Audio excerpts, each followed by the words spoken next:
Ravi Prakash Siliconandhra hospital Kuchipudi super speciality వైద్య సేవలు పూర్తిగా ఉచితం. పెద్దిరెడ్డి కుటుంబ సభ్యుల ఆగడాల నుంచి బయటపడి తెలుగుదేశం పార్టీకి అధికారాన్ని ఇచ్చిన ప్రజలకు, అలాగే దీనికి అవకాశం కల్పించిన తెలుగుదేశం పార్టీ కార్యకర్తలకు ధన్యవాదాలు తెలియజేసుకుంటున్నాం.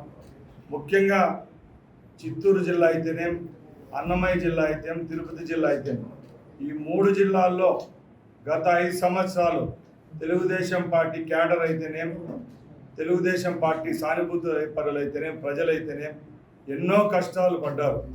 ముఖ్యంగా ఆ రోజు ఇక్కడ పెద్దలుగా చలామణైన పెద్దిరెడ్డి కుటుంబం ఎక్కడ పడితే అక్కడ దురాగతాలు చేస్తూ, స్వైర విహారం చేస్తూ, ఇక్కడున్న ప్రజలనైతేనేం, పారిశ్రామికవేత్తలైతేనేం, రైతులనైతేనేం ప్రతి ఒక్కరిని దగా చేసి వాళ్ళ దగ్గర ఉన్న సొమ్మును దోచుకోవడం జరిగింది. ఈ 2 నెలల నుంచి ప్రజలు సంతోషంగా గడుపుతున్నారంటే ఆ కుటుంబాన్ని పక్కన పెట్టడం ఒకటైతే, రెండోది తెలుగుదేశం పార్టీ ప్రభుత్వం ఏర్పాటైంది.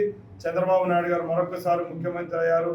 మేమేవైతే కోల్పోయామో అవన్నీ మాకు దక్కే విధంగా ఆయన చర్యలు తీసుకుంటారని మనోనిబ్బరంతో ఈరోజు ప్రజలంతా ఉన్నారంటే మాకు చాలా గర్వంగా ఉంది. ఎందుకంటే చిత్తూరు అయితేనేం, మదనపల్లి అయితేనేం, పొంగునూరు అయితేనేం ఎక్కడ పర్యటిస్తున్నా ఆ కుటుంబాల వల్ల బలైన కుటుంబాలు ఎన్నో మా దగ్గరికి వస్తున్నాయి. అయ్యా, మేము 5 సంవత్సరాలు నరకం అనుభవించాం, మా దగ్గర నుంచి భూములు లాక్కున్నారు, సరైన కాంపెన్సేషన్ మాకు ఇవ్వలేదు, మా దగ్గర నుంచి మైన్స్ లాక్కున్నారు, అలాగే మా భూముల్లో ఎక్కడైతే మేము వ్యవసాయం చేసుకుంటూ ఉన్నామో తరతరాలుగా అలాంటి భూములు కూడా ఆన్లైన్లో వాళ్ళ అనుయాయులు వాళ్ళ పేర్లతో ఎక్కించుకోవడం జరిగిందని చెప్తా ఉంటే మాకే గుండె తరుక్కొని పోతుంది. మేమైతే తెలుగుదేశం పార్టీ తరపున, ప్రభుత్వం తరపున ఒకటే హామీ ఇస్తున్నాం. ఇక్కడ ప్రభుత్వం ఏర్పాటు చేసింది నారా చంద్రబాబు నాయుడు గారు. తప్పకుండా ఎవరికైతే అన్యాయం జరిగిందో ఈ 5 సంవత్సరాల్లో ఓటీతో సహా రాబట్టేదానికి మేము సిద్ధంగా ఉన్నామని తెలియజేసుకుంటున్నాం. అలాగే ఈరోజు పెద్దిరెడ్డి కుటుంబానికి నేను సవాల్ విసురుతున్నా. నువ్వు పుట్టిన గడ్డ పైన మేము పుట్టాం, ఇదే రాయలసీమ పౌరుషం రక్తం మాలో ప్రవహిస్తూ ఉంది.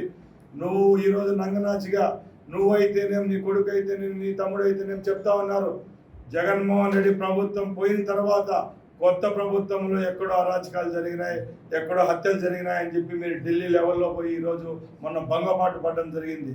మేము అడుగుతున్నాం, ఇక్కడ నీతి నిజాయితీతో నువ్వు గెలిచినావా? ఇక్కడ ఓడిపోవడం జరిగింది. ఉన్న 11 మంది ఎమ్మెల్యేలు నీతో పాటు వచ్చిన ఎమ్మెల్సీలు తీసుకొని పోయి ఢిల్లీకి విహారయాత్ర పోయినావే తప్పక ఈ రాష్ట్ర ప్రజల యొక్క, ఈ రాష్ట్రంలో ఉన్న మనుషుల యొక్క వాళ్ళ కష్ట నష్టాల్లో ఏ రోజైనా నువ్వు భాగం పంచుకునే దానికి సిద్ధంగా ఉన్నాయని సవాల్ విసురుతున్నాం. అలాగే చెప్తున్నాం, ఎవరైతే సర్వస్వం కోల్పోయి ఈరోజు రోడ్డుపైకి వచ్చారో వాళ్ళందరికీ మా ప్రభుత్వం అండదండలతో ఉంటుంది. రాబోయే కాలం చంద్రబాబు నాయుడు గారి నాయకత్వంలో ఈ రాష్ట్రానికి మేలు జరుగుతుందని తెలియజేసుకుంటున్నాం. ఇంకొకటి చెప్తున్నాం, ఎవరైతే వాళ్ళ పట్ల నష్టపోయారో వాళ్ళందరూ నిర్భయంగా రండి, బయటికి రండి, వచ్చి ఎక్కడెక్కడ ఏవో కోల్పోయినారో చెప్తే ఈ ప్రభుత్వం సిద్ధంగా ఉంది. మీరు ఏవైతే కోల్పోయారో అవన్నీ మీకు దక్కే పరంగా, న్యాయపరంగా చర్యలు తీసుకుంటామని తెలియజేసుకుంటూ సెలవు తీసుకుంటున్నాం. జై హింద్, జై టీడీపీ, జై చంద్రబాబు. మరిన్ని వీడియోస్ కోసం ఛానల్ ని సబ్స్క్రైబ్ చేయండి, లేటెస్ట్ అప్డేట్స్ కోసం వాట్సాప్ ఛానల్ ని ఫాలో చేయండి అండ్ లింక్ డిస్క్రిప్షన్ లో ఉంది.